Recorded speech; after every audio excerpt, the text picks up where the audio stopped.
Bonjour à tous et bienvenue sur la chaîne de Nanto Goblin Noob. Aujourd'hui on se retrouve sur le fascicule 54 et sur notre vidéo de peinture sur figue avec les sournifleurs.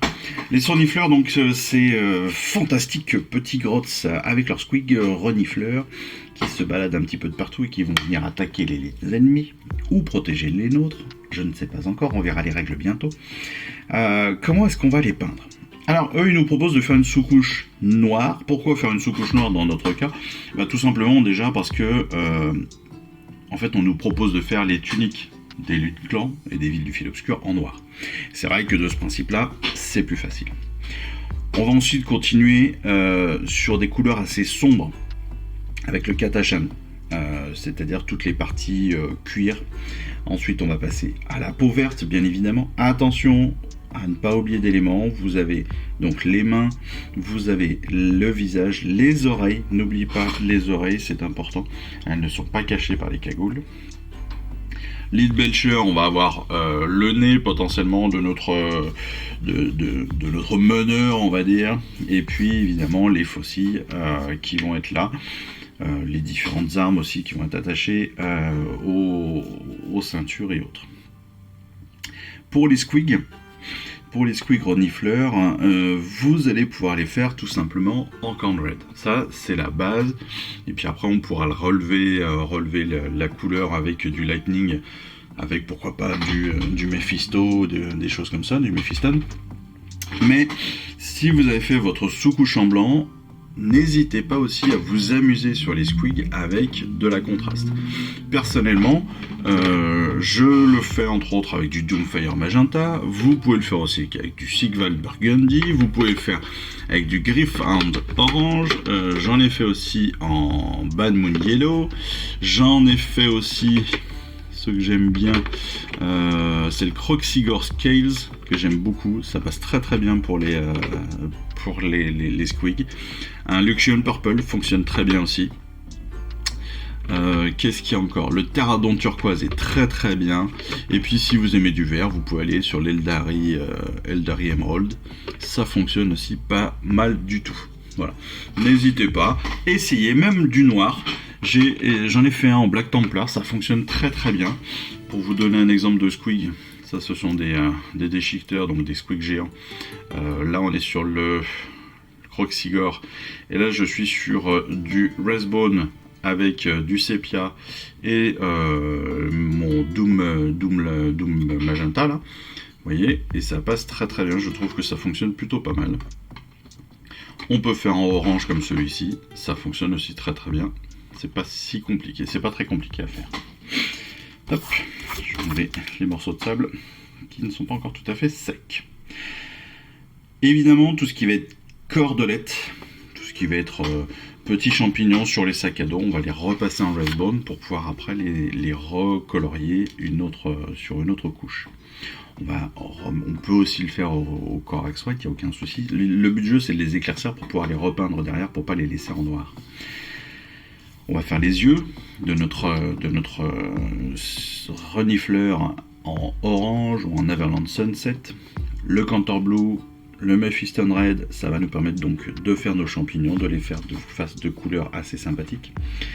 Là, on va nous faire utiliser notre Baraknar Burgundy sur les arachnotes, c'est-à-dire sur techniquement, ce sont les bras un petit peu de... C'est pas des...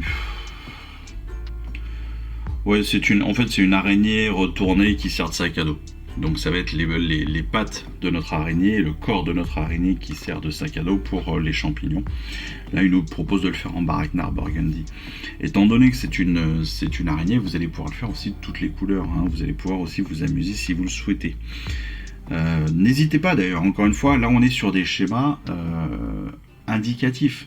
Des schémas faciles parce que c'est les couleurs que nous avons, mais si vous avez d'autres couleurs, vous pouvez tenter des coups. Hein. Rétributeur Armor, bien sûr, sur toutes les petites lunes, sur les logos, sur les petits pendentifs. Ensuite, l'ombrage.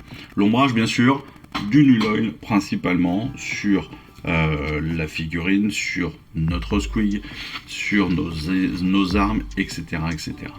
Le Skeleton Horde, lui, va nous servir pour les cordelettes, il va servir aussi pour pas mal de petites choses, pour les champignons, pour les pieds des champignons, entre autres. Pour le dessus, pour les têtes de champignons, là, on va plus être sur du Lagrax Earthshade. Pourquoi ? Parce que le Skeleton Horde, on est sur, on va dire, sur l'ocre, sur du blanc ocre, hein, du blanc cassé ocre, alors que sur la Grax on sera plutôt sur du marron. Donc on va avoir comme ça une différence de teinte, une différence d'ombrage qui peut être intéressante. Le Nuloge, je rappelle, on est plus sur du noir. La Tonian Camochette, bien sûr, ça va être là pour ombrer la peau de nos différents grottes. Évidemment, ils le disent même là, n'oubliez pas les oreilles qui dépassent des capuchons. Pour les parties dorées, le Reclan Flash Shade, ça fonctionne très très bien. Le Gryph Charger Grey, si vous avez encore des champignons que vous avez laissés en blanc, n'hésitez pas, le Gryph Charger Grey, ça donne une petite teinte gris-bleu qui fonctionne super bien sur les champignons. Après, on va passer aux réaux. Les réaux, donc évidemment, donc, les arêtes du visage, de la peau, des doigts, des muscles de nos grottes en green camo. Le Stormhost Silver, lui, va être utilisé pour rehausser tous les tranchants de nos armes ou du nez, hein, de notre personnage, de nos personnages qui ont un nez en métal. Mais voilà, ne pas hésiter. On a aussi le Mephiston, on peut repasser le Mephiston, hein. Le Mephiston, il peut servir aussi tout à fait en... même si c'est une peinture de base, bien diluée, vous allez pouvoir vous en servir comme il faut pour faire pour rehausser aussi le Khorne Red que vous aurez utilisé. C'est pas parce que vous avez une base que vous ne pouvez pas vous en servir en layer. C'est pas parce que vous avez un layer que vous ne pouvez pas vous en servir en base. C'est très important. L'épaisseur de la peinture n'est pas tout à fait la même, mais malgré tout, vous pouvez trouver vous-même la texture qu'il vous faut et donc la dilution qu'il vous faut pour l'utiliser dans la situation que vous préférez. Ça, moi je vous le dis. Parce que j'avoue qu'en fait il y a très peu de temps que je me suis aperçu qu'on mettait les bases en base et les layers en couche supérieure. Et c'est vrai que moi j'ai toujours utilisé les deux pour faire un petit peu de tout. Parce qu'il y a des fois où vous utilisez simplement les layers, hein, je prends, je sais pas, non c'est que des bases, c'est vrai qu'ils nous font utiliser ça comme base. Mais vous voyez, moi j'utilise pas que les bases en base et que les layers en layer, quoi, et en réo. J'utilise un petit peu de tout et des fois quand j'ai besoin de plus de couleurs, je trouve que c'est quand même plus sympa. De la même sur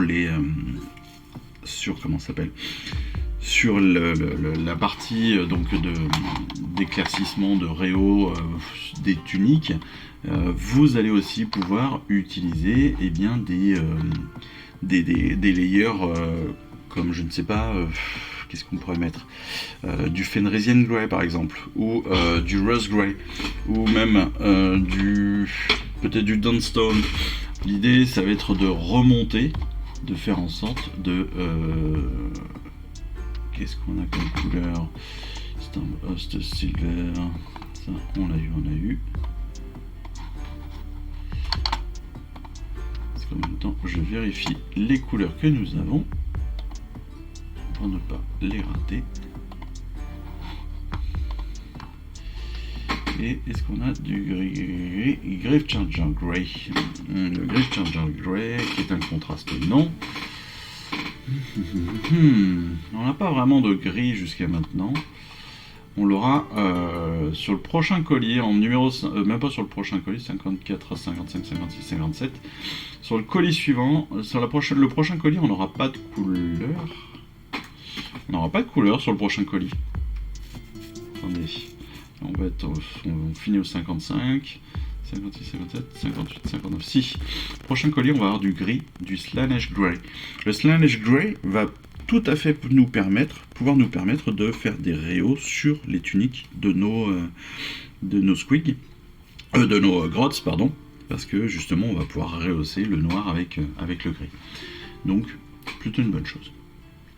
Voilà, j'ai essayé de vous donner un maximum de conseils, de techniques pour peindre vos squigs et vos sournifleurs, vos squig renifleurs. Et j'espère que tous ces petits conseils vous auront été utiles.